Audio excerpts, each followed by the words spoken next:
Hey everybody, and welcome to a new episode of Indie Film Cafe. I'm one of your co-hosts, A Presenza, otherwise known as the Moo Cow, and I'm joined by Jonathan Moody. And together we are both joined by Joe Turek. There you go. Joe Mama Turek. Joe Mama. Joe Mama. And thank you, Kane. Together we have gotten together for an experiment of suffering and woe. The movie we're about to show has been known to break people.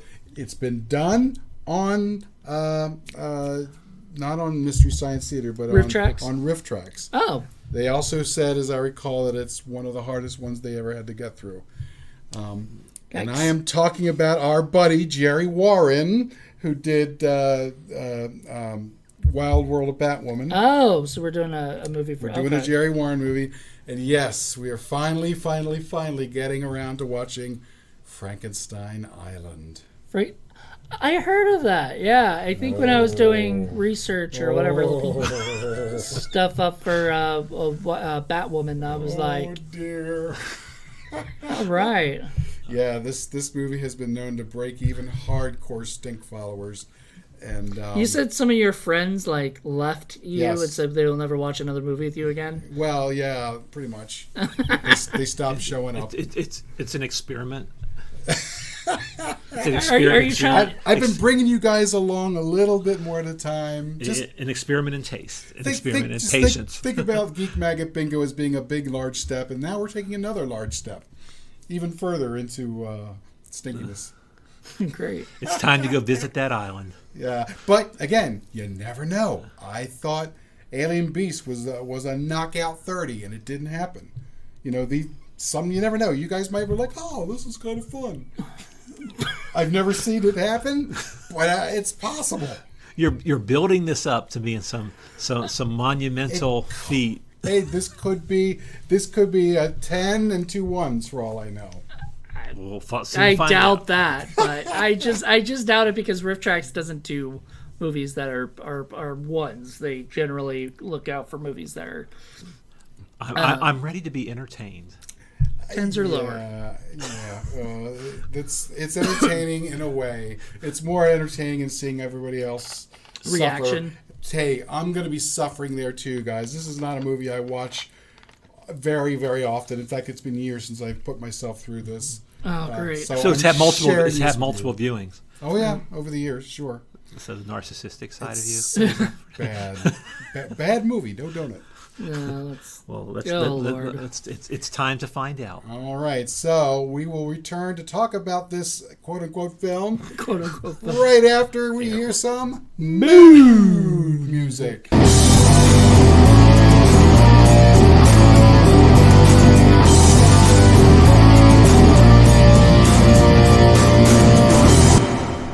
The power. Are you trying to say we're back? Yeah, we are back. So, all three of us made it back too. All three of us. We survived.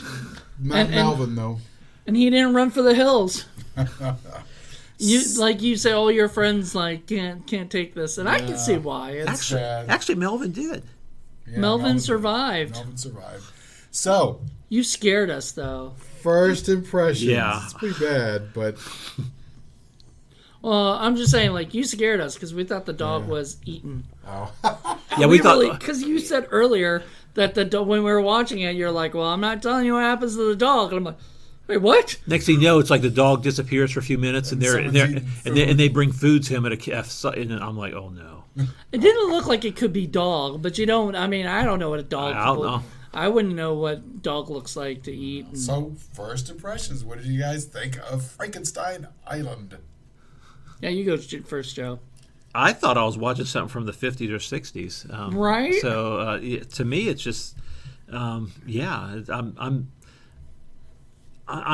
still trying to. The only thing I could say that usually I'm like when some of these movies get thrown my way that you guys bring to me, it's stuff that's offensive or something. There's something offensive that I find that breaks a to me, the only thing that was, there's some filmmaking aspects of it that's offensive, but storytelling. Some storytelling crimes, if you will. But what about the plastic, fork that turns you into a vampire? Oh, the pitchfork thing, yeah. So, but there's no X-rated goo, if you will, different things like that. So, and like we just talked about with Melvin the dog. I mean, so it's like a lot of dancing. Yeah, a little bit of dancing. Yeah, it was a little bit of dancing. Could have been more. I've been fine. Yeah, see, we don't mind the dancing. You don't like it. Yeah, so first impression, I mean, it's I'm not running for the hills. I know. Yes. Well, if you survive Geek Maggot Bingo, you can survive this. This is worse than, or this isn't as bad as Geek Maggot Bingo in my opinion. No. I think this had a. I can't believe I'm going to say it like this because this is where Geek Maggot Bingo just goes completely off the rails. But this had somewhat of a, I'm going to say, very loosely structured storyline that had a beginning, middle-ish, and sort of. Where Geek Maggot Bingo, I just got lost in that. And yeah. It was all the cardboard sets. Yeah. Now, saying something positive of this over something else is kind of reaching, if you will. Right. But anyways, yeah, so that's my first take on it. All right. Well, what about your first impressions? So yeah, just like Joe, I mean, I didn't know what to expect because you were talking this up like this is just like Geek Maggot Bingo. You were talking this up like it was gonna scare us off or something, and it wasn't. It wasn't as bad as Geek Maggot Bingo in the sense of like acting wise and stuff and some of the things, but like story wise and it just didn't make much sense. And so it makes no sense really. I mean, when we get into the story, it's gonna be tough to we needed Lenore. Because she would be really good at probably explaining as much. Mumbling, muttering, fuck. Well, there was a character named Lenore in this too. So I know. Not really. Well, there was a mention of Lenore. Yes. Yeah, there was a mention of Lenore, so Lenore probably would have liked that. Yeah, the one the island alien chick who comes from Cameron Mitchell's wife to his daughter. Yeah. Yeah. That reveal in the last 2 minutes or something. I'm really his daughter. I'm like, or last what? 5 minutes. That was a little awkward. I guess it was right after Empire. It was time for a reveal like that. It's you look like the spitting image of my wife. Like, then why are you now calling her what? I don't know. It was weird. Like, I can see why Fred Olin Ray, who does retro media, would just get a kick out of this and want to put this out. I mean, it's a movie that I feel like people should view, just to kind of see what not to do. It's like Ed Woodian of sci-fi. Oh, God, very Ed Woodian. Yeah. Like, this is if Ed Wood was still making movies in the 80s before he died, and they were in color, and he had the chance to do it. Because, really, this movie doesn't go past the 50s. It has still all the 50s tropes and... the beakers and all that in fact, stuff. I thought it was 50s or 60s. Like, I thought this... As you thought, I was watching something from the 50s and 60s.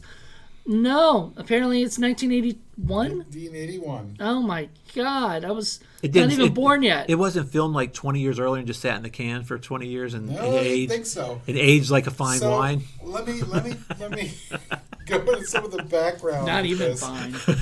Jerry Warren, who was a contemporary of Ed Wood, he made a whole bunch of shitty movies in the 50s and 60s. Seth, for the most part, he didn't really make them originally.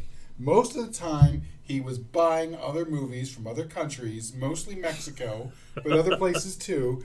Then he would have them dubbed, sometimes mostly poorly, and then he would have like 2 or 3 scenes that he would shoot. Why do you find guys like this all the time? Like, this is all you ever do. I know, but he would shoot a couple of scenes with his buddies, the same people that he uses over and over again, and then insert them into the movie, retitle it, and release it.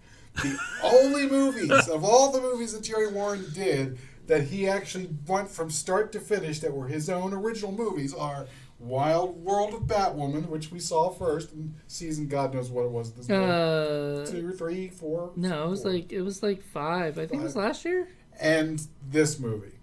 So those are the 2 pure Warren films. So that's why I wanted to make sure that we saw that. But otherwise, he does things like Teenage Zombies, Incredible Petrified World, Man Beast, Terror of the Bloodwaters, just all this stuff that were other movies. It feels like a lot of them are like, are those Mystery Science Theater 3000 movies? There's Are those probably movies? a couple. So he bought them from like other countries and then just dubbed them and sold them off as his own. Yeah. So like the robot Repackaged, versus Aztec mummy kind of thing, right? He has a Mayan mummy movie, yeah. Oh, he does? Yes, he does. That he's, again, bought the rights to show in America, changed the title, and inserted a couple of scenes that he shot with Catherine Victor and Bruno Visotto and a couple other folks that he works with regularly. Jesus. Now here's the story about him. So he actually started off as an actor in the 40s. He played a bunch of little bit parts and little tiny roles, and he said that he discovered that it wasn't the director or the writer or even the big star that really had the power, to use the term, The power in the industry. He said it was the producers. So he decided he wanted to become a producer. So that's why he started to do all the stuff where he was buying up all these movies. So the directing and writing part, I mean, he only did that twice with Wild World of Batwoman and this one, both of which he wrote and directed. Otherwise, he would buy foreign films, re-edit them, and then just have these new, a few lines put in or a couple scenes added in, re-release it. I guess it's not plagiarism. Yeah. I mean, he literally, legally. If he bought them, there it is. Purchased them, it becomes fast and his. Loose, but yeah. And then he always knew that he could get John Carradine or Catherine Victor or Bruno Visotto to get in, and that's what he would do. So he made this company called Associated Distributors Pictures, ADP, and that's what he would do. So, for example, he bought the rights to a movie called, it was a Swedish movie called Space Invaders of Lapland, which he re-edited and inserted a couple of scenes and then put a few things and turned it into Invasion of the Animal People. All right. And this is what he would do. So he would do all of that. He did a dozen or so movies like that. I wonder how much it would cost for you. I bet you could do that with public domain movies. Like ones that nobody knows of. You could just, because they're public domain, you can just take them, put them in your own story, add some things to them if you want. Or in this one, you said Invasion of Animal People. He could have redirected the first half of the movie. It could have been the title, and they could have went a different direction instead of it going Frankenstein. Because Frankenstein didn't even show up to an hour and a half. I found a quote that I think it really encapsulates his film making theory best. Air quotes. He says, "You don't have to really go out and make a really good movie. You just have to make enough to get by, so it'll be bought by a distributor." It wasn't worth the effort to make a good movie. You just had to make something at the beginning, a middle, and end. So he was you could sell to somebody else. So he was a producer, just in the sense of making money, than the auteur. Right. So he wasn't there because he wanted to make something that people like. Nope. He was just there to hey, let's just make movies. Yep. Which is not a bad mentality in a way. Is let's go make movies. That's Hollywood now. Yeah. Well, no. Some of Hollywood now. Hollywood just wants to make money. Yeah. And usually to make money you need something good. So or something at least the audience will want. Something. Yeah. I love the idea of let's not bother making anything better. Because it doesn't matter. It's not worth the energy or the money. We just want to make something enough that it'll get bought. Especially if we slap a new title on it. People will buy it and show it in the thing. Wild Eye Releasing does that all the time now. They just retitle all their films. Well, this is what he did throughout the 50s and 60s, and then he just stopped making them for a while because he said that, nobody was buying his movies because they were shit, so he couldn't make any money off of it. So he retired, quote unquote, and then in the early 80s, he said.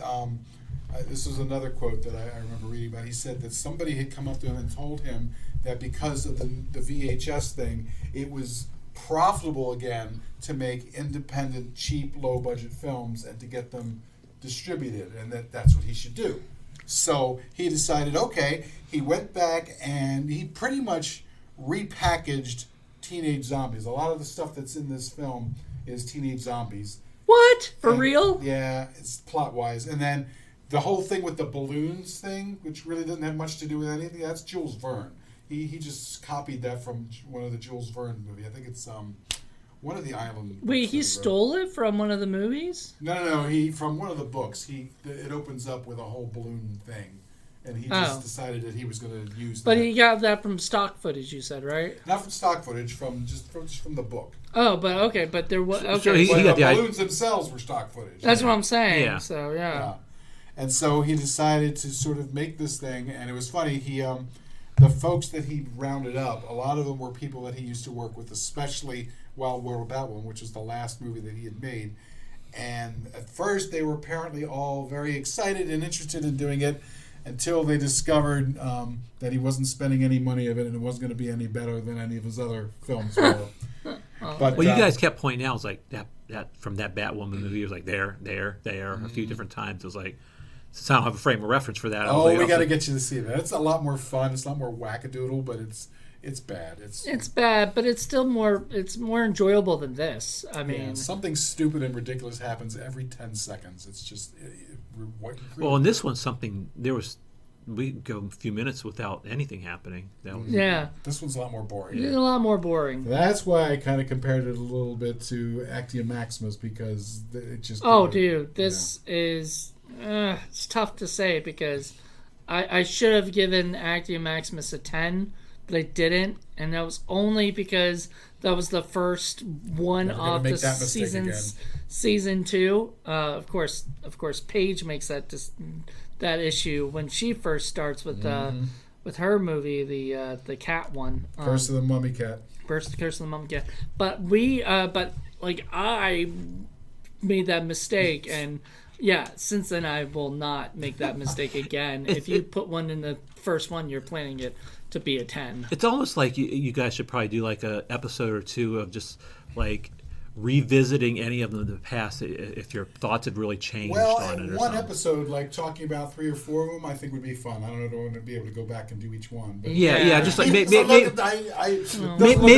like an episode or two where you just like talked about 5 of them that you would rescore or something like that. Actia Maximus, I definitely rescore, but I don't know if I really want to watch it again. That's the problem. There are movies like that, or Barn of the Blood Llama. I just don't know if I want to watch again. Well, and I don't know if I don't want to watch it either, but the fun part is when we bring in somebody new, like bringing in, when we were going to have Angel come in and watch some of our worst films. That's where it would have been fun. And a lot of that was going to be for Patreon, because like that would be the point for Patreon, is like we can bring in people that we did that for Double D Avenger, because we had G. Larry Butler there, so we're like, let's get him on. We got some juicy details. That was fun. I wish we could do that for this film, but just about everybody's gone, unfortunately. Except for that one guy that might be still alive. Well, I guess I can talk a little bit about the folks who are involved, aside from Jerry Warren. So, first of all, Robert Clark, he's one of the leads. He's Dr. Hadley. Robert Clark was in a ton of movies from the 1940s all the way up into the 1990s. And in fact, his last film was done in 2005.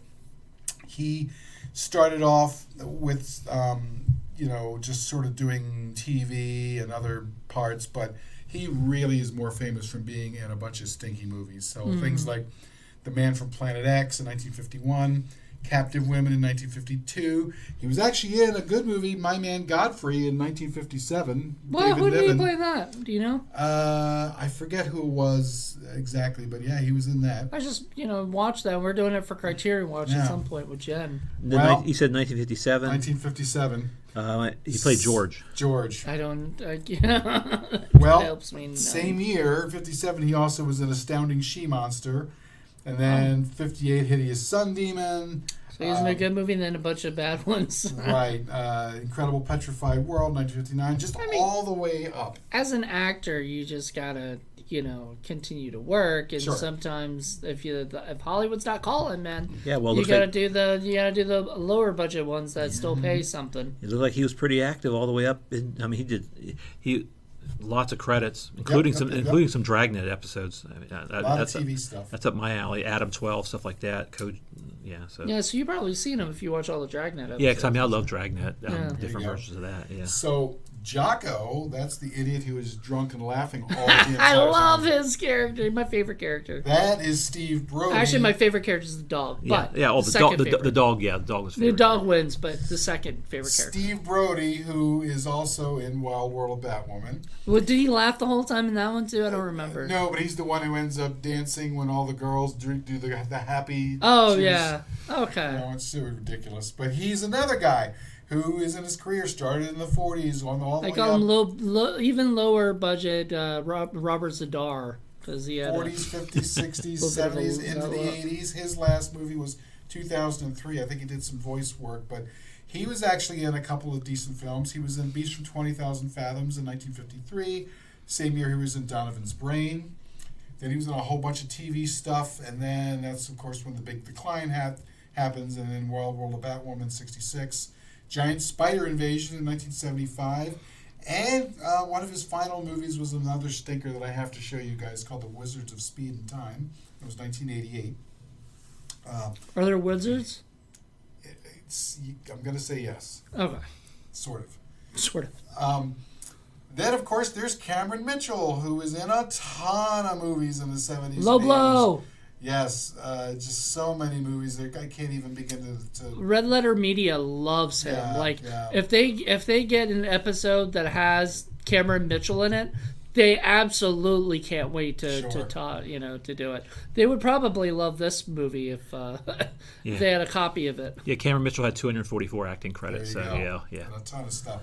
Same thing with John Carradine. John Carradine was in a ton of stuff. Now, as it explains in the interview, he was sick and in Mexico at the time. So, Jerry Warren had to go down there and film like 3 minutes of him saying a couple of lines, and that Mostly was it. say power. Power. And get a good picture of him. Yeah, get a good picture of him. Pretty much, that's all they used. Mm-hmm. The picture of him and a picture of him being projected. John Carradine, of course, has been in a million movies, most of them bad, but.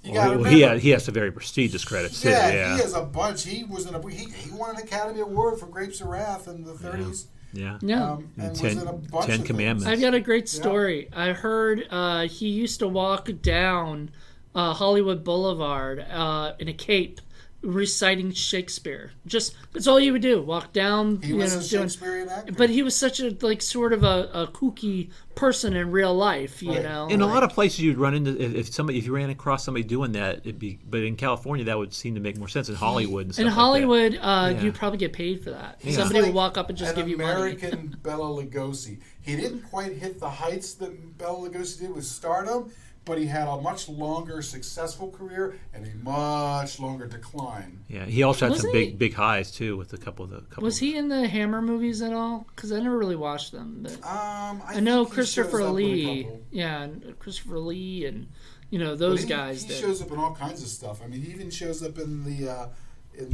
Roger Corman werewolf movies that. The Howling. He was in the Howling. Okay, he wasn't an American Werewolf though, right? No. But he will pop in from time to time in a good movie because he's got a name. Oh, he was in. Wasn't he in Edwards? No, that's Vincent Price. Yeah, it shows like Peggy Sue Got Married. It was like one of his last ones. Killer Hooker's one. I mean, he was in that one. He was in just a ton of stuff, and and so you look at Brody, you look at Mitchell, you look at. You seen Robert Hollywood Chainsaw Hookers? Is that what you're talking about? Okay. And you look at John Carradine, they're all kind of the same. These are long-term workaday actors.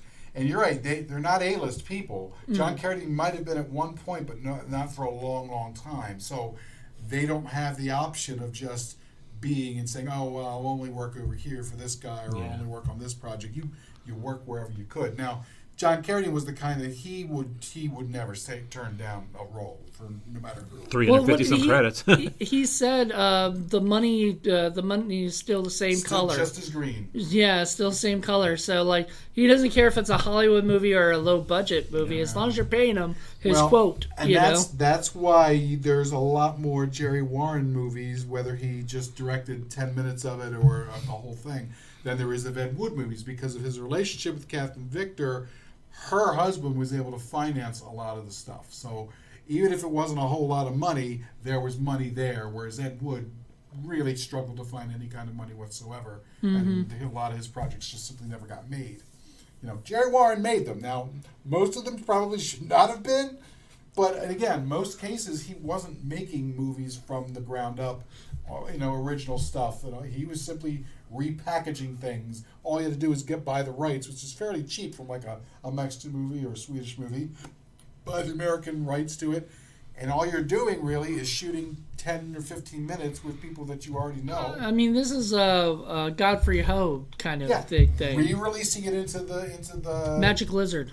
That might be the worst. Yeah. Releasing it into the drive-in circuit and making with a new title and making money off of it. So it was an easy, somewhat slightly sleazy way of making money. Yeah.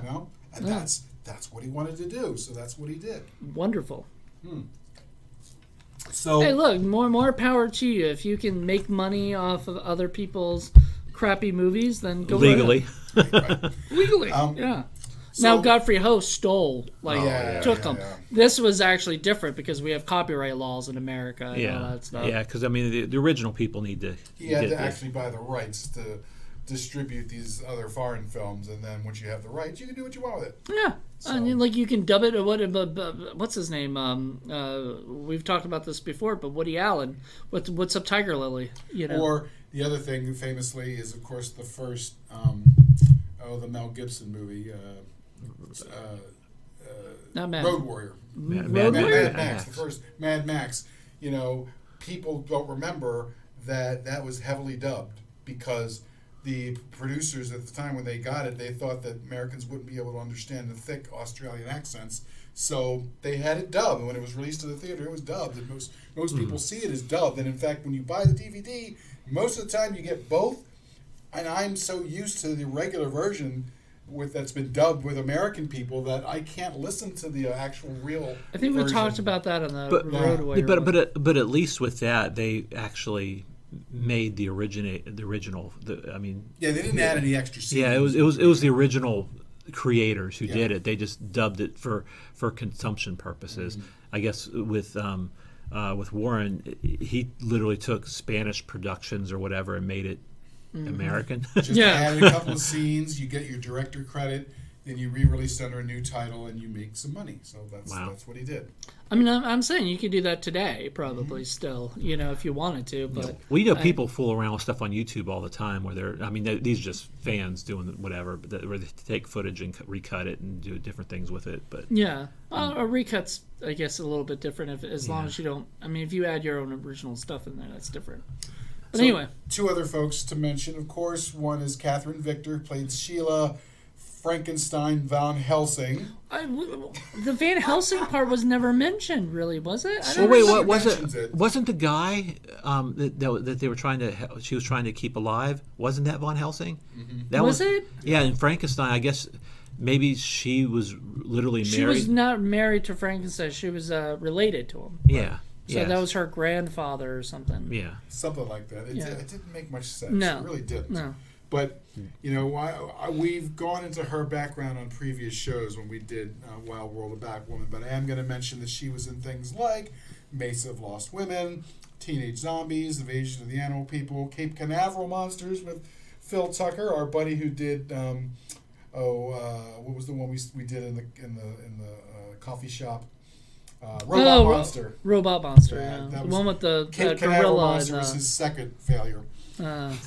She was also in Creature of the Walking Dead, which is another Jerry Warren film that he bought and re-edited and added 15 minutes to. House of Black Death. But then she started to get into some other people's movies, so she was in Bikini Summer, of all things. And she slowly became involved in script and continuity and animation. So she was involved in Scooby-Doo and Darkwing Duck. And we've talked about Scooby-Doo a lot today. Yeah, where's that all from? That's a bit odd. But before that, she was a stage actress and she did a lot of radio stuff in the 40s. So she kind of had a name, and she was a model for a while. And I think she, when they weren't doing a lot of stuff, she got licensed to do real estate, and she did a whole bunch of stuff. And there's a lot of interesting interviews. Remember, I mentioned in that other show about how she had stories about Jerry Warren, how, the one girl in Wild World of Batwoman decided that she was more important than the others, and so Jerry Warren decided to punish her by cutting all her lines. Yeah, and giving them to other people, and she was really diminished. And yeah, it seems like she was talking about in the movie where in this one, Frankenstein Island, in that interview, where she was talking about some one of the guys showed up drunk, and Steve Brody showed up drunk, so the guy, so Jerry Warren just completely made him look like, kind of, I don't know, made him look like a fool or something? She yelled at him, or he yelled at him. But here's the thing. That's the guy who was wandering around drunk, or, the whole time with the bottles, laughing and singing anyway. So it's kind of like, well, if you're going to be drunk, I guess that's what you're going to do. He was method. Yeah, he was a method actor. No, I was like thinking of, was it the guy that we, for Jesus Christ Vampire Hunter, the guy who plays Jesus Christ? Mm-hmm. They actually did a movie. It was one of his... the Harry Knuckles one? Harry Knuckles. Yeah. And one of his Harry Knuckles, he was drunk. And it was actually him drunk, for real. They just kept giving him alcohol, for real, to, as an experiment. Well, the more he got drunk, and this was all videotaped from Lloyd Kaufman, the more he got drunk, the more asshole he got, and was like a complete dick to people on set, and including Lloyd, who Lloyd kept saying, "Do you have any advice to children?" And he'd be like, "What are you talking about, children? Why are you pointing that camera at me?" Right? He was like all drunk and just like really like obnoxious, and at the end, Lloyd asked, Lee DeMar, the director, was like, so you did an experiment, how do you think it went? And he was like, I mean, we did it. We saw how it went. We're probably never going to do that again. Because, sometimes you just don't know how people are going to react when they get drunk. Especially when they get drunk. It's like that story where Ray Dennis Steckler found Coleman Francis literally drunk and passed out on the gutter in Hollywood. And, he didn't have any money and he didn't have anything. And so he's like, I'm working on this other little movie. I'm going to write a part just for you so you can get a few bucks in your pocket. And that's nice. I know. That was just so cool. Ray Dennis Steckler did that for Coleman Francis. For Coleman Francis, the guy who made, was it the one with the fucking Tor, the one with Tor Johnson, the big, the Beast of Yucca Flats, Beast of Yucca right? Flats. Yeah.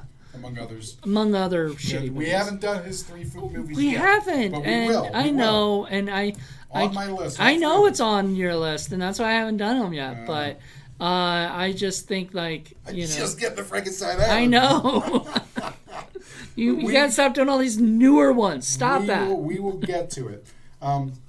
So yeah, it's pretty interesting, and there was some interesting stuff in there that I thought was kind of fun. I wish there had been a bit of a longer interview about this particular film, but this is the one that ended it for Jerry Warren. Now, he did talk about as late as 1985 about a sequel that he was going to do to this. Right. That he just decided he the story wasn't quite finished, that there was more to eke out of it, but he never managed to get the money up for it, and by 1988 he had died of cancer. So that was pretty much the end of that. And how old was he when he died? I think he was probably about 70. Oh. For that time period, that's actually not a bad age. You know what I mean? Nowadays, people live to like 100. And I'm not sure. Actually, he only lived to be like 63. 63, okay. Oh. Yeah. And I'm not even sure he would have been able to get Catherine Victor back, because I think by then she was sick of working with him, and by then she was working in animation and doing other stuff, doing real jobs and getting paid real money. Yeah. So a couple of things there. There were a couple of, I don't know if you noticed, there were a couple of times when you could see the boom mic or see a shadow of the boom mic there. We pointed out the really sloppy, cheap sets and props, some of which were just really, really plastic bad. pitchforks. Oh my God, Magic plastic. Awful. I did like the electrical stuff. I always thought the electrical stuff was kind of fun. Sure. But aside from that, the terrible props and the was it rubber mat, the rubber skulls, and Oh yeah. and then the map had the brain scan, the chart. And somebody, of course, had to have an animal wrangler because they had the snake and they had the spiders Yeah. And they have the dog. and they had the dog, Melvin the dog. Which just appeared and disappeared at various times. So- Yeah, probably like in real life. Who can sort of encapsulate briefly the plot of the film? What happens in Frankenstein Island? Why is it called Frankenstein Island? well, Frankenstein doesn't show up till like hour and 15 minutes. Well, Frankenstein's monster. Oh, the monster, exactly. Yeah, true. Yeah, the actual Dr. Frankenstein does show up in the cave for projection pretty for quick. 2 seconds, and I was like, "Wait, is that all we get of John Garrity? We get him again doing that again, few other times, and yeah. again and again, like 3 or 4 times. Here, 15 seconds Yeah, there. I mean, they filmed probably 3 minutes of him, and then he was probably, because he was sick at the time. I guarantee you, they could only film so much, and then he was just like, I And you can can't. tell there was a black, wrinkly background that he just had a blanket or something, or a tarp. Yeah. So, so there was like multiple hot air balloons, and I guess that they say later on that they were pulled in or something like that. But basically, they crash landed or something like that on the beach. Which we never see it actually crash. And they seem to be rather High-spirited. high-spirited. They were wrestling around. They were, for somebody that just crashed on a little raft and stuff like that. Their clothes didn't see much damage or anything like that. But yeah, they wrestled around on the beach a little bit. Then they went through a cave, and through that cave they saw the thing about Frankenstein, and then they ran into the women. And I guess from there, random women. Yeah, these random women that alien women yeah they in were bikinis. yeah they find out they're alien women, but they were because they were very well body groomed. None of this seems to make any impression on them. One of them they just go with the flow. yeah, and one of them's being we thought they were being tortured, but I guess they were going through some sort of ritual, which they never explained. It was what an that all about, initiation, but is yeah. what they said. I mean, Yeah. which I guess is initiation into being an alien woman. Lots of dancing with bongos and bikinis. Well, that Mexican one- bikinis. Yeah, it made it seem like it was going to go to that they were going to take the guys and were going to become some sort of slaves to the women or something like that. It seemed like that's where it might have been going, but then it took a hard turn when one of the heavies came in and took one of the girls. And explain exactly what the heavies are. Are they like?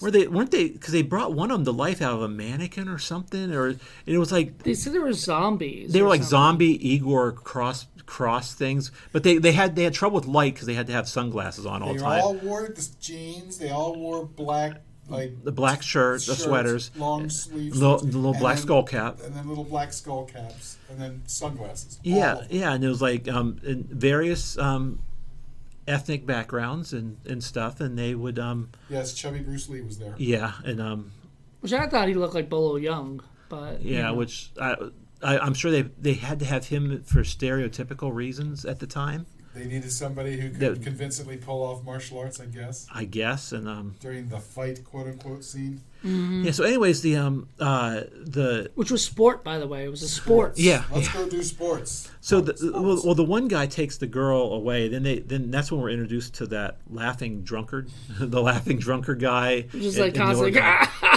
Yeah. And they sort of lure the guys to this other, the four guys that Come with us. yeah to the suburban place that seemed suburban. Then it had the living room. Everything seemed suburban inside there. Then they get to the lab, if you will. The lab. Well, and don't forget, Oh, they the also prison. run into The prison. with Yeah. our buddy Cameron. And they just go right along with the flow, like it's like not that big of a No deal. comment. And I'm like, ugh. Yeah. So they're at the lab. I mean, after they talk to the guy and the guy's in prison and all, and it's like okay, and then they go into the lab, and one of the guys seems to get taken control because he's a doctor. No, No, he or got something. controlled earlier because he started going. Oh yeah, well yeah, two of them got the zap things. The other one I don't Yeah, understand. That remember didn't play what was through. going on with the zap things? Because people are like suddenly people are holding their wrist. Now, why their wrist? Yeah, and then how'd they get control over that? And I don't know, but like somehow they got control. Like they were just talking all of a sudden, and then two of them did that, and Yeah. the other guy, I don't know. There was I guess no- he never got possessed or something. There was like, no he story never- But It'll happen in front of the alien girls, the island girls. They ignore it. They just walk off. Yeah, that's They don't right. care. Just walked away. well, I guess it's commonplace for them to see that. Maybe I guess Maybe they got- knew what was going on, sort of. You got better you than us. So the one guy in the lab decides that he's going to, or it's taken over, that he's going to help the lady. Doing whatever weird horse shit Yeah, they're doing. they're trying to find the right voltage, blood transfusion cross-reference thing that's linked to a brain, which I guess was Using animal blood and alien women blood and Cameron Mitchell's blood. yeah, and bring and the Igor mutiny, whatever they are. So it's like they're trying to bring the guy back to health. It looks like, or keep him alive. Keep him alive or bring him. Yeah. There's a lot of plot that So I goes think on that doesn't make any sense. I think that's sort of the story, how they get to there, and then it's just fallout from that scenario. But then the guys get together and then they decide they want to get off the island, but they got to get their friend back. Yeah, you three know. of the four do. Yeah. So the doctor's helping them or whatever. So they basically take a gun. They find a machine gun, which is like one of Gatling guns. Remember the line with the girl? He's like, gun, what is a gun? it's a device about this big and it shoots out bullets. Oh, okay. And it was that. Yeah, we got one. It's round back. Oh, and I love the line of these. This is just like the one they made in the Civil War, and like what? No, they did not have. Maybe some alien civil war or something. That the I women mean, are from. they didn't have That internet was back clearly then. a World War II era machine gun that they had there. Yeah, so they should have said World War II, but they said Civil War. Not even World War I, World War II. And when they fire the gun off screen, you could hear the canned gunshots. You Yeah, could clearly tell it's canned recordings of it. But then they go back to save them somehow or another. I don't even know how, but somehow or another, Frankenstein's monster comes out of the water. For some reason, I guess he was sleeping, and he just said, "Hey, everybody are!" Yeah. And then he wanders around as if he's blind, even though he's not, with his arms just randomly reaching out in front of him. One guy But- comes up to him. Strangling everybody who comes with But him. he had enough wits about him though to go through that one door and then reach around and grab the door and open And it. it's funny. He would find a picture. It's like, oh, and he would throw the picture and destroy it. He would find like little things. It's like, I gotta cause mayhem. So what can I do? Yeah, but during all that chaos that happens in the lab towards the end when he's there and everything, the only thing that I really had to care for was if the dog was going to be okay. No. There was like 15 to 20 minutes of that scene too. That took a scene goes on long way time. too long. And my God. that one girl who did a couple practice karate chops, there I was know. nobody there. Yeah. No, She was picking at like no one. kicking the air, And then she- and then was it?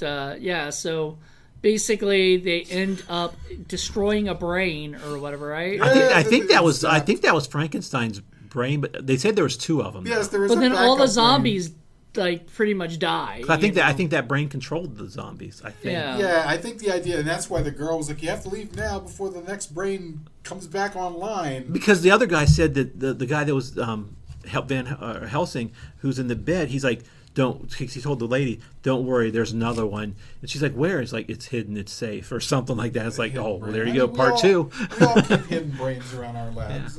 I mean, I bet you have a hidden brain in your lab. I mean, ready to why take not? over when mine dies. Oh.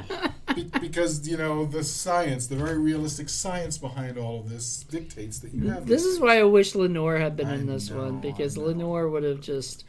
Her name was used like 12 times in this movie, so like she would have been like getting a kick out of that, but she'd also get a kick out of the fact that there's a lot of quote unquote science, in this movie, and it's so ridiculous and silly. It's so funny and weird with Cameron Mitchell's character, who starts off talking and then all of a sudden he just does nothing but starts quoting Poe, and that's Right. it. And that's all he does. For the Well, I rest guess of the he's film. been I prison. think that for was it, because so- there was something wrong with him or something. Well, he was there for 17 years in prison. Right, he was there for 17 years, but I think they were doing something with him, because remember the guards came in at one point and they were like They they're scold him attacking with. him. jab something into the back of his neck or his top of his head. That's or right, something. because you're like, there's no blood coming out of that syringe. Like, it was so ridiculous. But yeah, they were doing something to him. Blood costs money, damn it. So I think so he'll be normal every now and then he would go back to this like really weird, a Poe obsessed person. Right. You know. So you found some information on the dime store Christopher Aikens wannabe character Dino. Wait. Which? He was the youngest of the 4 balloon survivors. What was his name? No, well, Dino, I think something. Taint. No, Dino. I didn't see it on him, but the other guy, Curtis Ryan, he that plays. He was in like a couple episodes like of Incredible Hulk, the TV show, and Max Headroom and stuff like that. And So, what character did he play? he was. Get back to this right. Curtis Ryan. So he was just one of the 4 guys. So he's probably the youngest one, the one that looked like Peter Brady. Oh, okay. So that's the guy. That's the guy. Yeah. So, Yeah. So he's a Taint something. I thought. Well, that was his character's name. It was Tane. Well, that's the actor's name, Tane Boykin or Botkin. I don't know. Weird. Yeah. So But he's still alive out of everybody else. I think so. And I think everybody else is gone. yeah. It doesn't. It doesn't give him a death day, right? It doesn't. But there's a few of the people on here that doesn't, including a couple of the women.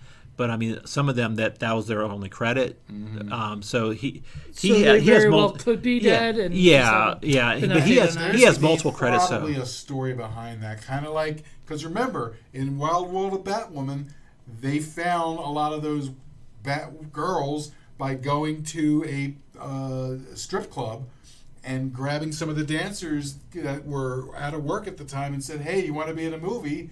And were hired right on the spot. And they never worked any other movies ever again. Yeah. So it wouldn't surprise me that Jerry Warren was up to his old tricks and did something similar and just found some hot strippers. Yeah, and just said, "Hey." Because most of the time they have to just be in bikinis anyway. Yeah, dancing around. but in here they're called Jungle Girl. Jungle Girls. According to And I love how there's always like a plastic skull. Like there were so many plastic skulls everywhere. I mean, none of them had to talk much. But you know, you want to hang out with girls who are dancing around with dead skulls? I mean, why not? Doesn't that kind of say unhealthy relationship? Yeah, I was just waiting for one of the skulls to open its mouth and start talking like they did in the Three Stooges skits and stuff like that. That also would have been expensive.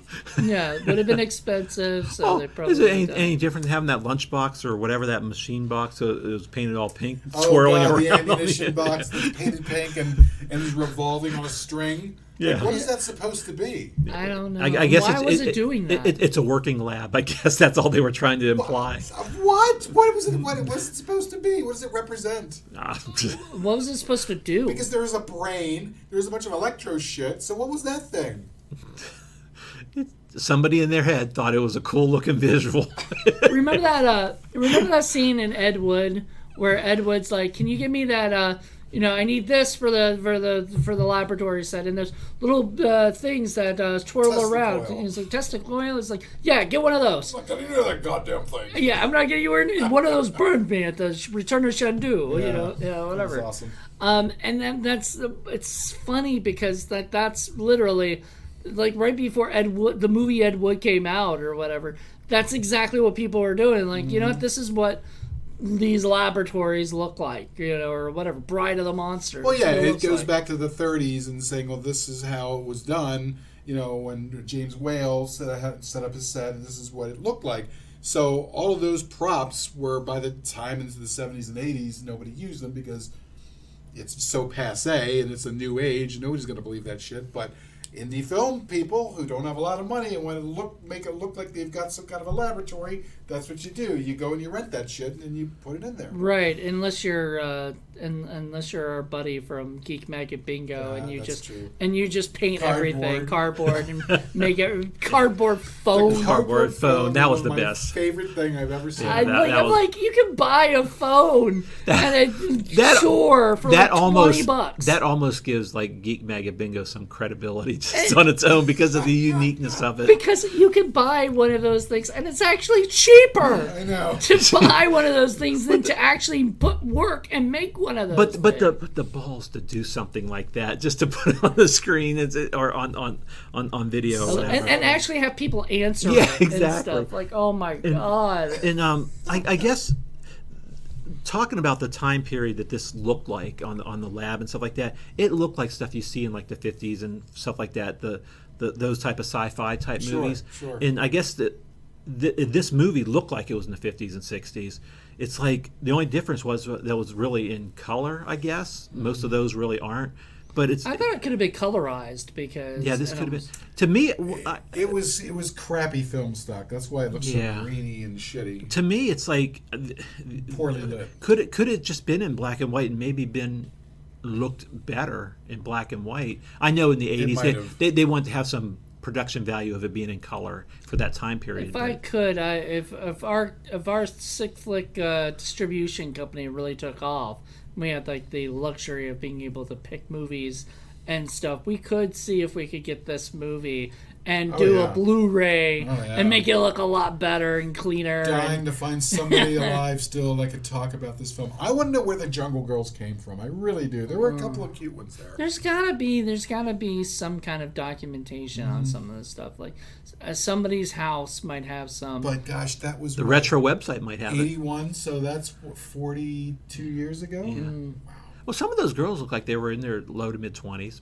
So even if they were 30, that put them at 70 now. It came out a year before I was born. Wow. But it looks like it was made 20 years before we were born. Yeah, exactly. I mean, like I said, like you said and I said, I thought I was watching a movie from like the 60s. Using props from 20 years before that. Yeah, exactly. And that's why I said the black. I mean, if they'd done it in black and white, it would have looked just like any of those movies back then. So I mean, I understand them doing it in color for the video, the sale purposes of it. But the plastic pitchfork, you spotted that immediately and started laughing. Well, you had said before that, like when the movie started, that somebody had told you had written or something that it was like Party City props. Party City props.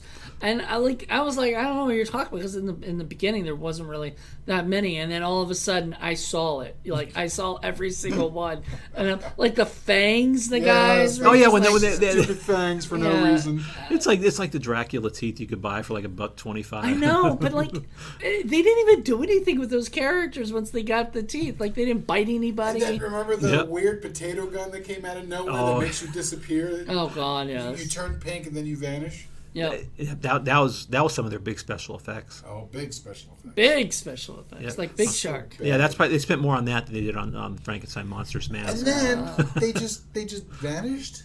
And they couldn't find them. Why and how? Yeah, I guess they were just gone. But not Melvin. Let's talk a little bit about Melvin. The real are you saying they're all vanished? Everybody? Yeah, they're all gone except for the dog.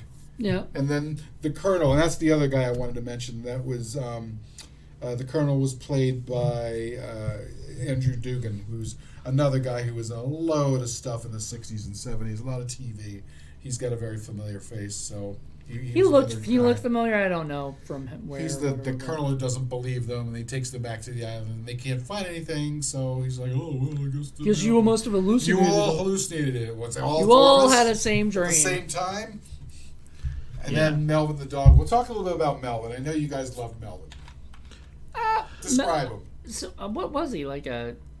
Looks like he might have been related to Benji. Yeah, it's kind of Benji. Well, maybe a little bit bigger than Benji, but he was a cutie pie. But you know, he's the one who finds the passage through the caves. In the Why would they bring a dog on a balloon ride? That really sounds dangerous. Like if the dog jumped out. If that's the only question why for this film. Here's a bigger question. There's a lot of questions why, but I'm just saying. Like, whose dog is it? I think it's the guy with the Peter Brady. I think so. Yeah, it's hard to tell because he kept coming back to him, and he's the one that showed care for him to a degree, because sometimes he didn't even mention we're asking where he was. Well, but he asked. He asked the girls loved him. He asked the one jungle girl if she could keep track of him while they went and tried to. Yeah, like bring him into another room. Oh, or jungle something. girl, could you take care of my dog for me? Yeah, pretty much. Yeah, and she ended up fighting a place and left her. I love him. And then left him in the hut. Yeah. Where he almost met his demise against the There Frankenstein were a monster. couple times when you guys are like really worried for the sake of the dog, and they're like, no. Like I said, you scared the shit out of me when you were like, he's being eaten right now or whatever. He's like, and we're like, no. And then we see him later. It really seemed like that they were possibly going that direction with the women, with the jungle girl, with the food, and so because the dog Melvin disappeared for a while there, and then he popped back up. But he kept disappearing and popping back up. So I guess he was the smartest one of the group. No, I think in real life it was just like they didn't have him for the whole time. I think in real life he was the smartest one of the group. Yeah. They couldn't. And then, of course, at the very end, he's the one who brings back the amulet. And I was like. When they got there, nothing was there. I was like, they're going to dig up a hole and find a medallion or something, or a medallion or something. But like, was that even a medallion that like made any sense for the movie? One of the girls was wearing it or something. Okay. The one who went from being Lenore the wife to Lenore the daughter. Okay. She was wearing it. Yeah, so I guess, but the girls loved the dog so much. Why didn't the girls take him wherever they disappeared to? Where did they disappear to, and how and why? Yeah, I mean it's because they ran out of money and they couldn't use Catherine Victor anymore. Well, that's what I'm thinking with the dog is that they didn't have enough money to pay for the dog to be on there the whole time because dogs, I mean, they cost money to have them there and be trained. So but the dog should have disappeared with them at the very end. I know it wouldn't. The story purpose wouldn't have been for them to reunite with the dog, but the dog should have left with everybody else, or went with the guys that way. If you had the power to just vanish your whole thing, wouldn't you have done that a long time ago? Yeah. Why are you even on this island in the first place? Why? Everything's why. I know. Because there really there is a I don't want to say coherent, but there is a flow to this. You don't want to say. I don't want to say coherent, but there is a flow to the story to a degree. So I mean, that's where it's different than some of the other ones, like the Magic Lizard, Geek Maggot Bingo, where sometimes it just gets completely lost within itself. Random, you mean? Yeah. There seemed to be some flow. Now, some of the motivations and structure of things happening was lost, but yeah. I like how during the big one fight, there's that one bug-eyed zombie dude who's just like, and they just keep cutting back to his stupid face like 15 times. That's the one like Tor Johnson would have been perfect for on a bigger production at the time. Then. I don't know. Was he even? Yeah. I don't think he was alive then in the 80s. Yeah, and that was really that was a throwaway part that was there for maybe that person did maybe a hour of filming for that because it kept cutting back to him, so he had to give like a few different expressions, but it all centered on the same type of expression, really. So funny. Just a dumbfounded one. And I think he was pulling the switch or doing something with he had some lever or something near him or something. Yes, and then it was funny the interview. Catherine Victor mentions that they couldn't get the guy that was supposed to bring the white contacts lenses blew it, so she happened to have some, so she put it on, so the close-up of her is actually her wearing the white contact lenses with a very fake-looking mustache. Well, a lot of the guys were wearing mustaches. That was the point. Yeah. But being on her is even really funnier. comical. But I didn't notice it. Like we saw the Robert Best wannabe. I thought that was funny. Yeah, it was just so. It was one of those movies that it's like I didn't understand anything that happened at all, and like I mean we explained the story. I know. I tried. I got to. It was just like I tried to, but you just sort of when I was going through a point, is like it sort of deviated off into this conversation. Then we reined it back in, and that's sort of the movie. To be honest, it's like it starts to go somewhere, and then any momentum that it tries to go, it goes off the rails. But the problem is that there's no real motivation for any of these people to do any of these things. It's like, why are you doing any of this? Yeah, because I know if I got stranded on an island, I don't know if I'd want to go through a cave and. Do you remember at one point the Catherine start. Victor's like, okay, well, I guess you guys can find some utility by we'll have you go and impregnate some of the island girls.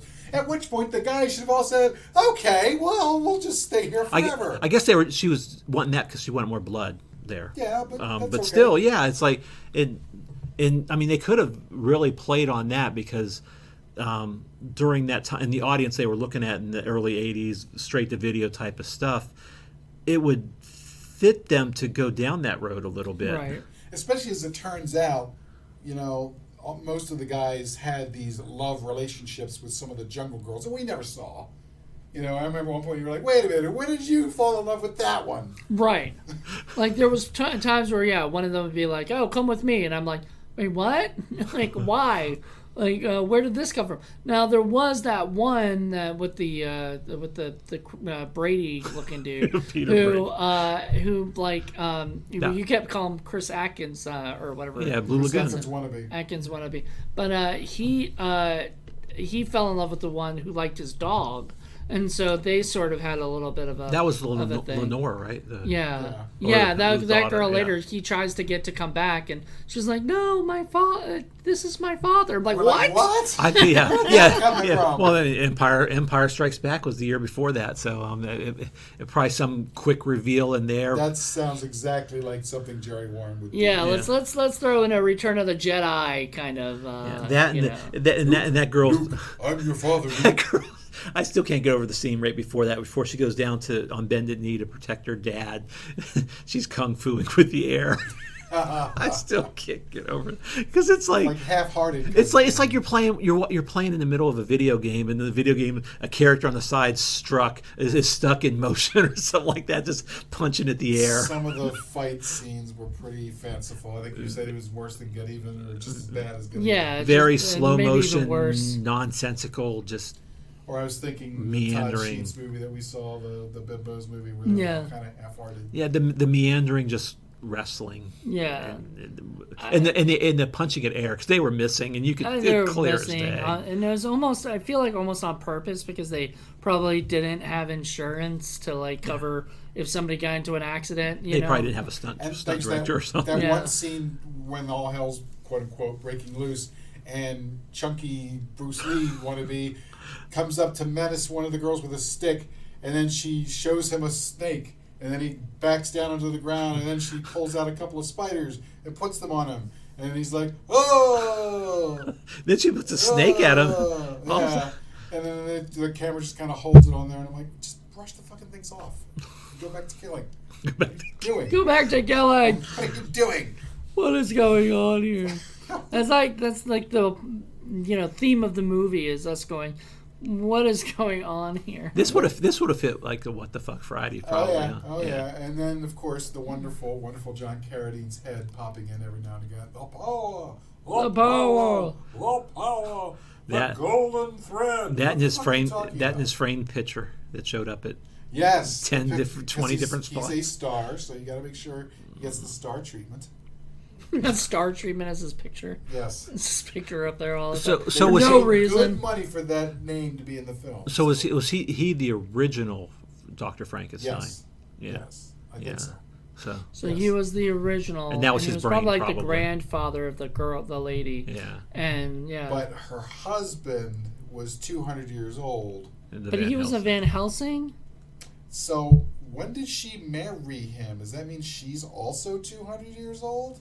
That's why I was wondering if she might have not. Was she really the grand? She said she was the granddaughter of Dr. Frankenstein, but I mean maybe it just made no sense. But that's really the kind of the whole. We're just going to scrub around that. Did any of this make any sense? Like you're talking like this movie made sense before, And we have to talk for a minute about the music, the score, canned music. Yeah, they must have purchased the rights to it because it was so out of tune with the rest of the movie. Yeah, with the action that was going on, the overly dramatic stuff, and they're showing scenes of the desert or something, and it's just like, or somebody climbing in a window, and it was so out of place. At first, I liked the music because like when the music first came on, I was like, I like this, and then Paul was like, this has been done before. Oh yeah, because it felt like one of those 50s or type of movies, which in the right place it would fit. It's funny because remember when they first meet the Jungle Girls and they're dancing and they're all reacting like, "Oh my God, I've never seen anything like this." And then the dime store, Christopher Atkins, looks at one of the Jungle Girls, and she's in front of a mirror, just kind of like waving her arms back and forth, like one of those parachute things you see on the side of the road, the advertising. And he's just reacting like this is some kind of amazing miracle. I'm like, dude, it's nothing. But didn't he say it was weird or It's something? the weirdest thing he'd ever seen in his Yeah, life. he said Yeah. that as he walked away. He said that, and then the guy was like, "Yeah, that is really weird." Yeah, that, I'm like, but what? Really? but Really isn't. earlier that same day you were walking in a cave and you had a projectile video of somebody John coming up on the Carraday's screen. head was above you. Yeah, so I mean, yeah, it's that wasn't stranger than Yeah, I'm sorry, but if I went to a cave and I saw a projected head pop up, well, first of all, nowadays I'd be like, who brought the projector in here, right? Like, that would be my first thought. But if it were back then, I'd probably be like, what the fuck? Yeah, and not to mention the girl that was being in that initiation, she was basically being like she was getting ready to get burnt at the stake. But cooked. Yeah, you know, And yeah. typical Jerry Warren stuff. Like he'll have scenes that really don't lead anywhere, don't do anything. Like there are scenes when Jocko is, I guess, drunk, but he's got no more liquor in his bottle, so he's just pretending to drink. He probably really might have been sitting drunk at the there. table, and it's like, why did we need to see that? Yeah, you mentioned that, and like you could have took that out. Yeah, because a couple there was they showed him like a minute or two later when somebody was approaching that room or whatever, and they showed him sitting there passed out drinking. They could have shown that time there, and then them Or come in. the scene where they go and they find the giant vegetables. Ooh, there's giant vegetables. Big fucking deal. So there's giant vegetables. What are you trying to tell me? That explains the sliced bread or the bread that they had. Oh there yeah, too. the sliced bread sandwich. Because we were like when the girls served the Jungle Girls served them food, they were like sandwiches with bread and all. I was like, where's sliced bread come from? Why did the girls have to be aliens? Why? Where does that play in? Because it's sci-fi. It is. I guess it's supposed to be. There's a laboratory. And exactly what part of them is alien? I don't They look like humans to me. They look like humans.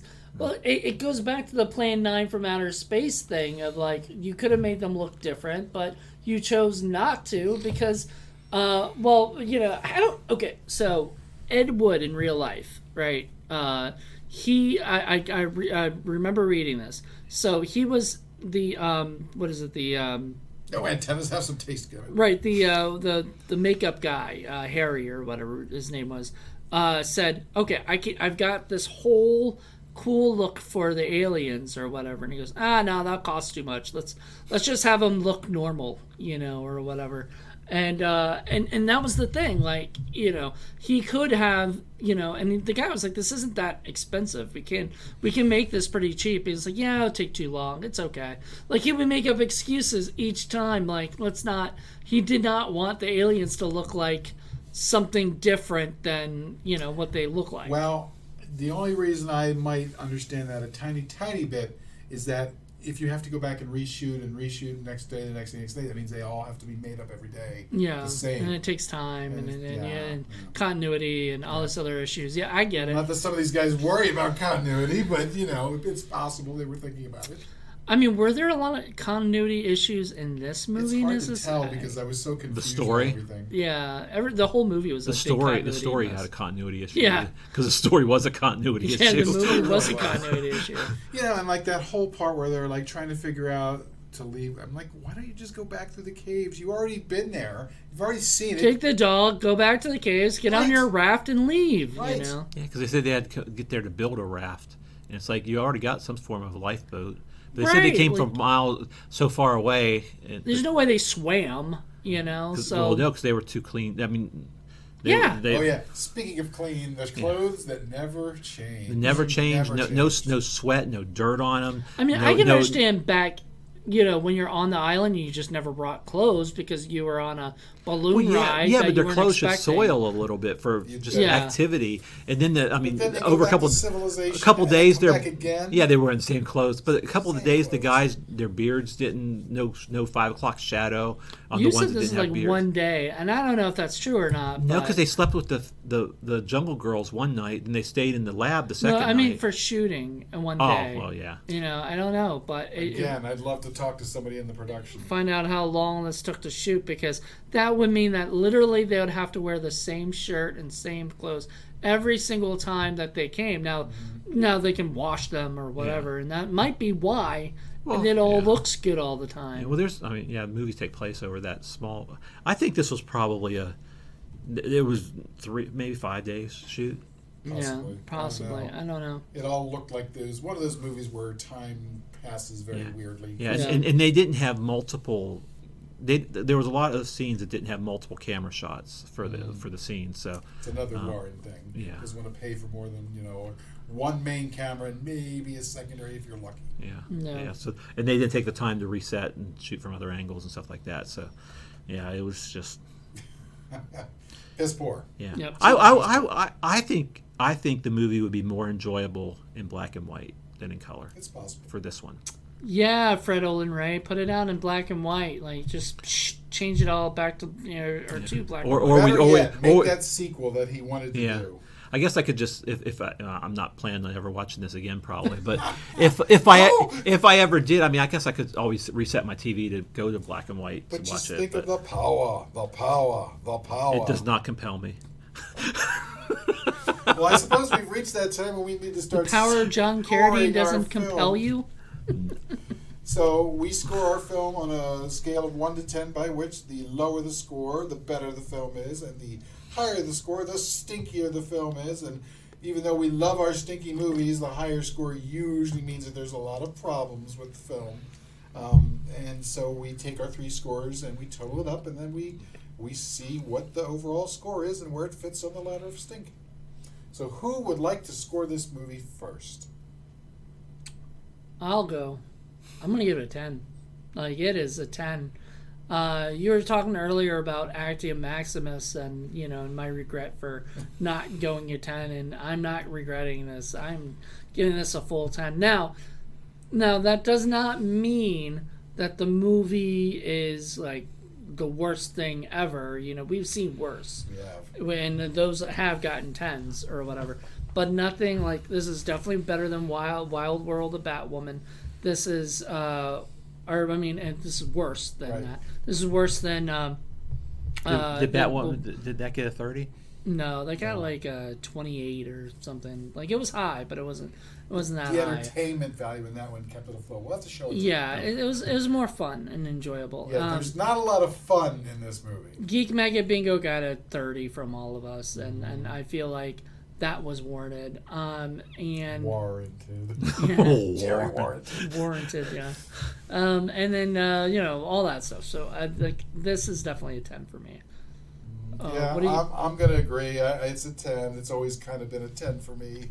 I have to say it wasn't as horrific as I recall from the last time I suffered through it, but it helped having you guys there and you hadn't seen it, so that always makes it. Yeah, I don't think I could watch this on my own. Like, this isn't not a fun movie to like just put on a Saturday night, But the thing is, if you get to actually sit and watch all of Jerry Warren's movies and compare it to, say, Jerry Warren Marathon, good God, a Warathon. But you compare it to Ed Wood, who's around the same time period, and you get to see and you start to appreciate, those of us who understand, Ed Wood wasn't as bad as some of the other folks who were out there. Yeah. So, I guess my question for the scoring is it's hard to believe because it's like we come from things from so different of perspectives and stuff like that, and it's like the stuff you guys have seen some stuff that's really warranted, if you will, for the scoring, but I honestly cannot give this a 10. Okay, and it's like I was wrestling with a couple different numbers, but I'm going to give it a 9. Wow. 9. Pretty close, though. Yeah, close. I can't, and I know that ruins a 30. So what saved it? Fine. What saved it? Well, first, they didn't kill the dog. The dog. Melvin the dog. If they would have killed Melvin, then... See, the problem I had with that movie was it got me thinking the dog was going to die. Oh, yeah. Multiple. Yeah. There was even we forgot to mention, there was like an alligator or something randomly, or some kind of creature that was in the caves or whatever. And, there was no play out of that. Yeah, we thought the dog was going to die from there because it went right into the cave. And we're like, no, don't. Yeah. And so it kept me on my toe was just scared for the dog. Yeah, you know? and I'd say that kept me kind of intrigued to a point of saying, will the dog make it? and I don't necessarily like that feeling to have to wrestle with that, but I So compared to, say, Wonton Ton, where the dog sticks his head in the oven and wants to commit suicide. oh yeah, that's just That was the one that went over the top. Yeah, that went over. But there wasn't things that outside of the aspect of filmmaking basics and narrative flow and stuff like that, which it broke those type of things. There wasn't there wasn't cardinal sins, if you will, in the film, in the sense of like offending me and stuff like that. There was one big cardinal sin. It was boring. Yeah. You know? Well, that's the thing. biggest That's the cardinal thing. So it's sin. like stuff like that. Yes, on that note, it's a 10 over and over. But there was still a few things, and I could even wrestle with. The more I think about it, I can go to a 9.5, and I'll say that, but I can't go to a 10. So 9.5. I'll give it a 9.5. Okay. So basically, what you're saying is Geek Maggot Bingo was a little bit worse than this. Yeah, there was some narrative flow problems with that, as well as some offending aspects to the filmmaking. Not just from the filmmaking, but some offending moral aspects to the film. This didn't have that. Right. It didn't have that, and there was some things in it. It was like, oh, okay, this kind of, I could see where they're going with this and stuff like that. So I can't take it all the way to the end, and I know that discourages the fact that we're not having a 30. No, we don't like. We would rather have give us it's an real. honest. It's keeping it real. And not give us like, oh man, because you wanted to give it a 30. As long as you don't have regrets about it, that's the only thing. Don't Trust regret me. it. No, regrets. because No there's- regrets. There's things in it that would have pushed it to that spot, and I can't. But the can't dog agree with that. saved it. You know, little So Melvin. that one scene early on where the dog disappears and they're eating what looks like chicken or something or lamb or something. If that had been the dog, that. Oh, it would have been 11. Yeah. There would have been no turning back at that point in the film. Maybe that's why they kept the dog around, because like if you think about the 80s were a time where movies were sort of making sure they were family friendly. Don't kill the kid, don't kill the dog. Don't kill the kid, don't kill the dog. And some independent films, they go that route because they know they can. Hollywood, they know and there are some movies that still they kill the kid or kill the dog.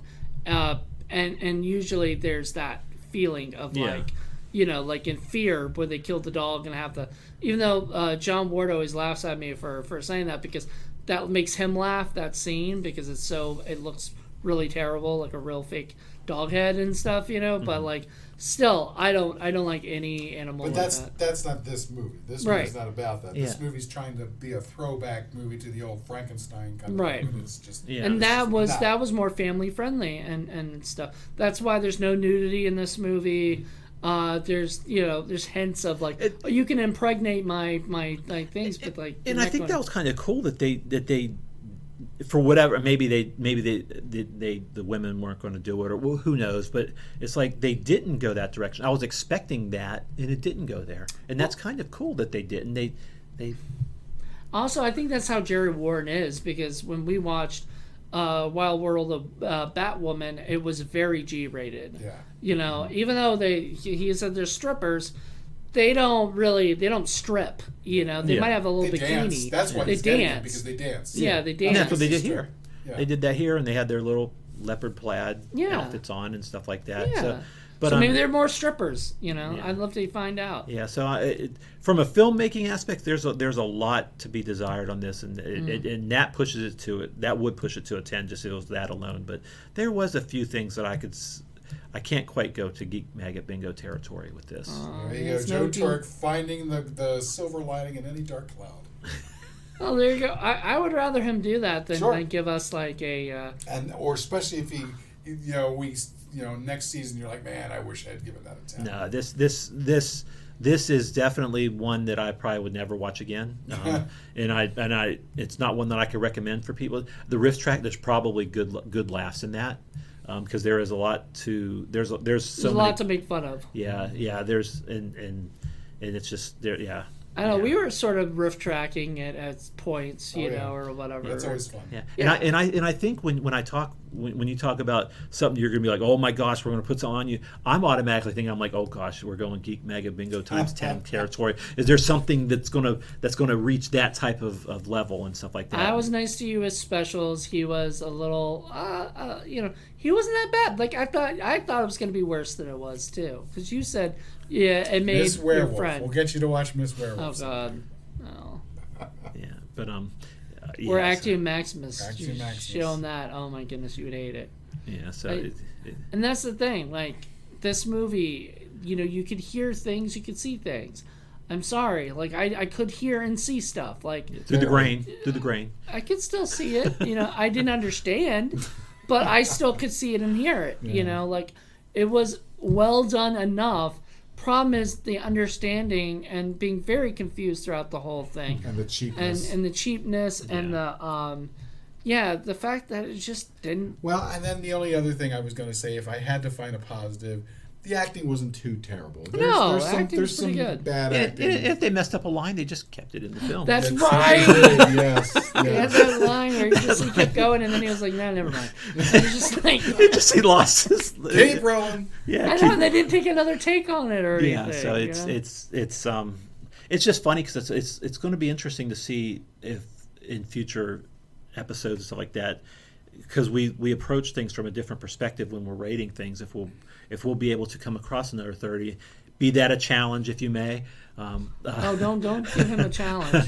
I think understanding it's like you could see from my history of how I rate stuff that if there's some moral lines that are crossed, that sometimes even pushes past a filmmaking flaw, if you will. Now, if it's meant to be a serious like film and then there's filmmaking flaws in it, then that could be even worse. The bounds of good taste. Then. Exactly, bounds of good taste. And if they're going to kill an animal, especially a dog, there has to be a valid reason in the story that makes logistical sense, and it's also done in a way that flows into a story. Or if you're gonna watch a yak take a giant dump and you watch its anus open up and see the turd slide out. That was Magic Lizard.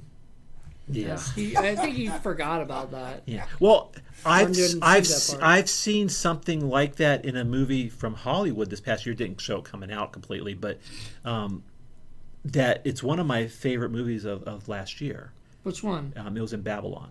Oh, I never saw that. Yeah, there's a scene where basically I think it was an elephant that was taking a shit on somebody, and Eek. so you want to watch Babylon? Maybe. that movie they throw everything, including the kitchen sink, at you. Which Is that Baz Luhrmann? yeah. Yeah, I think so. Yeah. I don't. Wait, no. That's Elvis was Baz Luhrmann. No, Oh, this is the one who did La La Land. There's a guy who did La La Never Land, saw but it. it's also Yeah. Brad Pitt, I think. Yeah, right? yeah. It's like 3 hours long too. Yeah. But so there could be moral lines somewhat crossed in it, but it's like there has to be some sort of redeeming thing for it. And Babylon had a lot more than that. This one, there's no moral lines really crossing this, other than the fact that it was questionable filmmaking. Wonton though, that crossed some lines for you. Yeah, because a dog making a conscious decision to try to kill itself. There's, I don't know if I can really quantify that in in a moral sense, if you will. That's horrible. Yeah, very much. Terrible. So Oh, poor All dog. right. Well, speaking of terrible, this movie has been So 29.5. That's a pretty good score. 29.5. That's pretty bad. and I fully expect there to be repercussions from this score in a future Yeah. episode that will be played. I'm sure if there is, but Paul will just be doing it because Trust me, there are plenty of It's- 30s in this season. It'll be considered I have hence issued a challenge basically by me giving that commentary.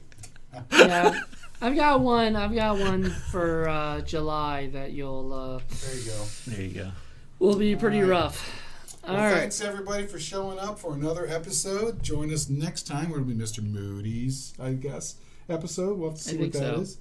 And we'll have to see. And don't forget to grab the power. It compels you. Yes. Until next time, everyone. Bye.